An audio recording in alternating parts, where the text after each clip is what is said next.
நான் உனக்காக காத்துக்கிட்டு இருக்கேன். நான் சீக்கிரம் வந்துருவேனே, கொஞ்சம் பயப்படாத. சீக்கிரமா நான் உன்னை பார்க்கணும். நான் வந்துட்டு தான் இருக்கேன்.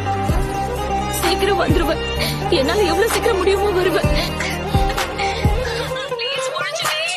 உண்மையான காதல் என்று நீ எங்க போற? போகாத. காலம் இந்த கைப்பிடிக்குள் மாட்டிக்கொண்டது. எங்கு சென்றது? நான் பேசுறது கேக்குதா? ஹலோ, காதல் தோல்வியாகும் போது சாக தோன்றிடும். காதலின்றி பூமி மீது வாழ நேர்ந்திடும். கொஞ்ச நேரம் கூட நரகம் போல மாறிடும்.